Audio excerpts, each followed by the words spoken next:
Hello everyone. as you have seen from my post that I posted on ow fuck. Sorry. My toe. Shit. Okay, we're good now.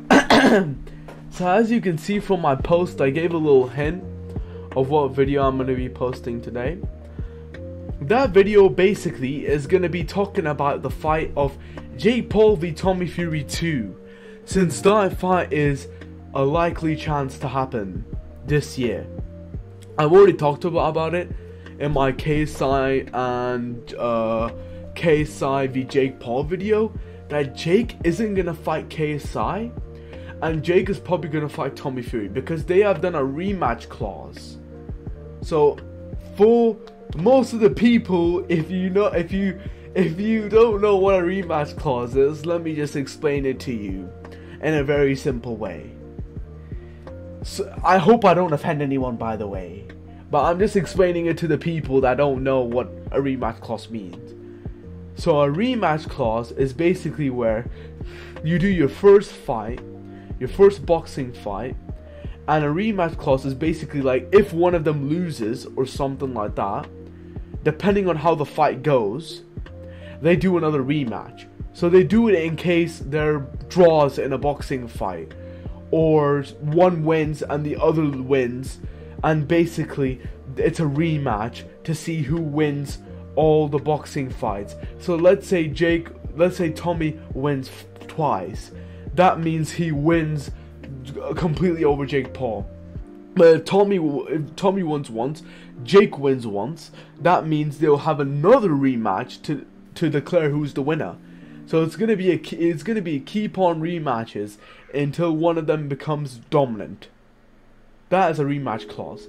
So basically, that's most likely that's gonna happen. Jake or Tommy's gonna win.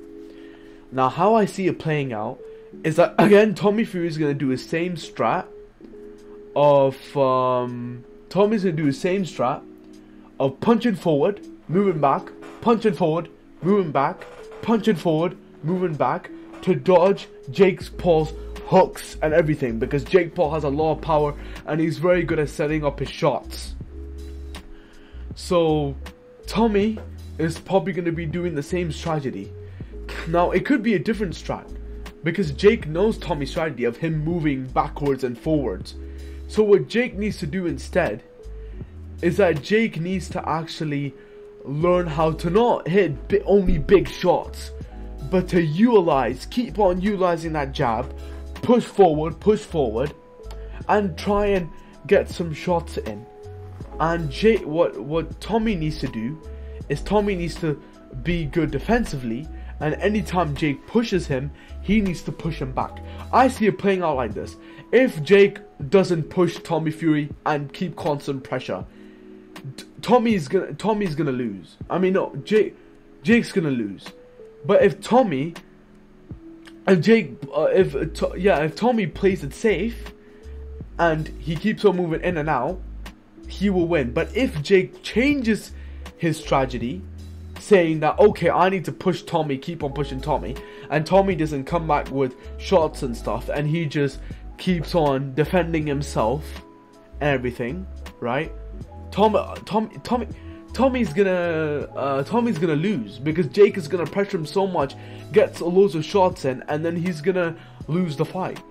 So it depends if they change their strategies for their second fight, or if they don't, because it's possible that they change it, or it's possible if they keep it the same.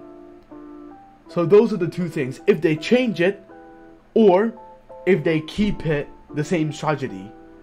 But I think Jake will improve more. He will get better, and I think it's possible that he might get this W in the rematch clause. Because Jake has improved so much. He did really good against Tommy. It's just that the thing is, Tommy doesn't have power. Tommy was hitting a lot of shots, a lot of like brutal punches and everything to Jake. Jake was eating them.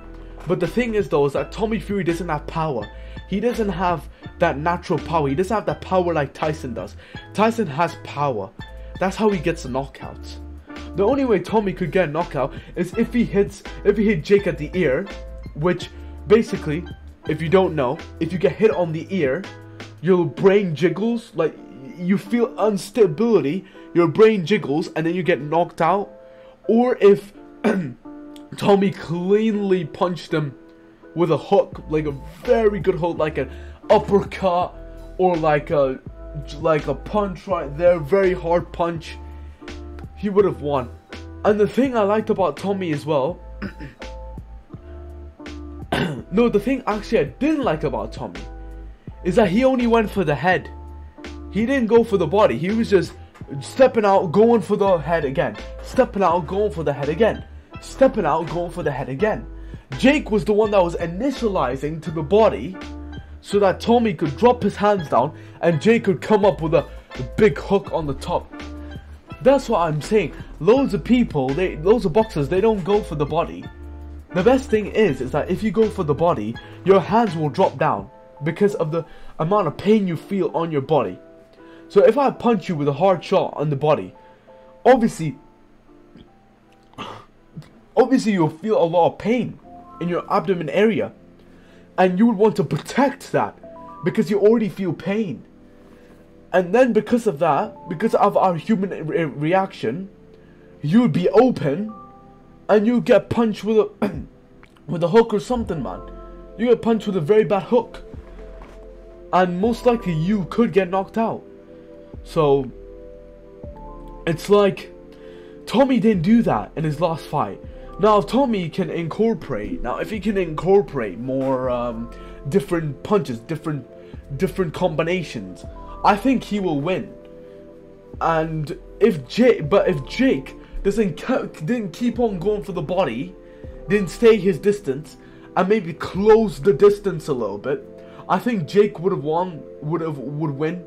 Because Jake is very good at attacking. He needs to close the distance. He needs to find a way to close the distance. Not just stay distant and keep on just going for the body for the first few rounds. And then maybe do punches. He needs to close the distance straight away. He needs to pressure Tommy Fury.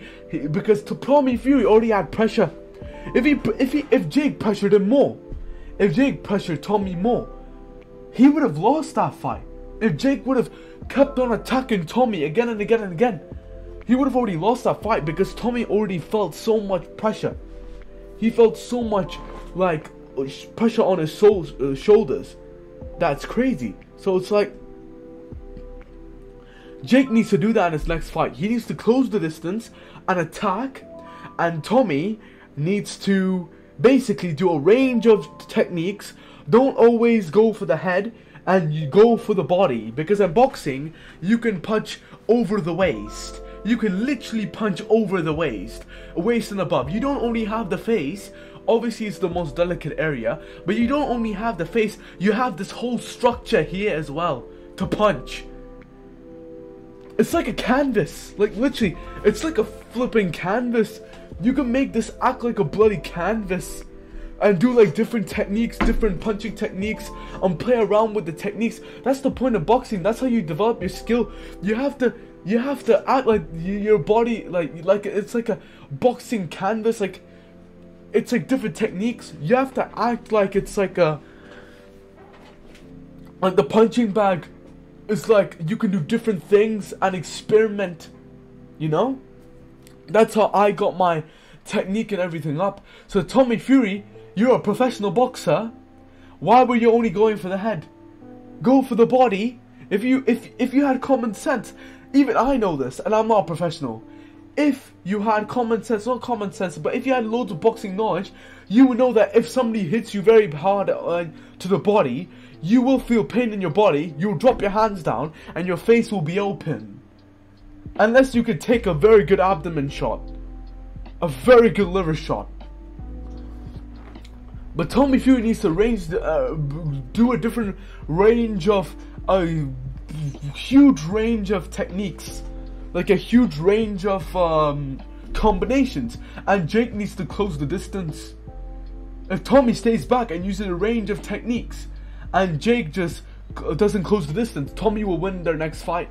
But if Jake doesn't close the distance, and he stays a distance and Tommy keeps on moving back and forward and does different combinations, Tommy Fury will definitely win. So it's like, it's an interesting fight. It's definitely gonna happen this year, because I don't think Jake's gonna fight KSI. KSI's already fighting Joe Fournier. Jake wants to fight Tommy Fury again, but Tommy Fury did say he wants to fight somebody else. So it could be possible that Jake goes to KSI instead of Tommy. But Jake has a lot of options. Jake has two options. He has KSI and he has Tommy Fury this year. So it'll be interesting. But I think most likely it's going to happen Jake and Tommy, the rematch clause. And then maybe if Jake loses that fight, again like I said, he'll fight KSI as a redemption. And then he'll go back to his pro boxing debut. No offense, KSI. No offense. He might go back to KSI. Because I'm not trying to be offensive. Tommy Fury is a professional fighter. And to be honest with you, KSI is not a professional.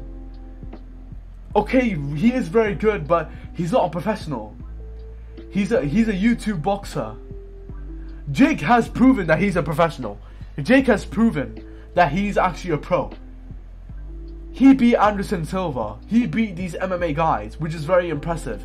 He's actually fighting fighters, you know.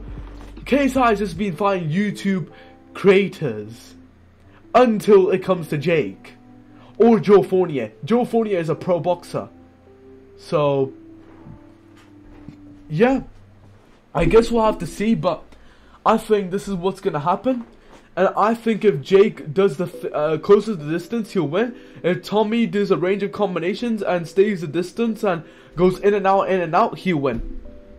So yeah, that's it, guys. Thank you all for watching, and I'm out. Peace.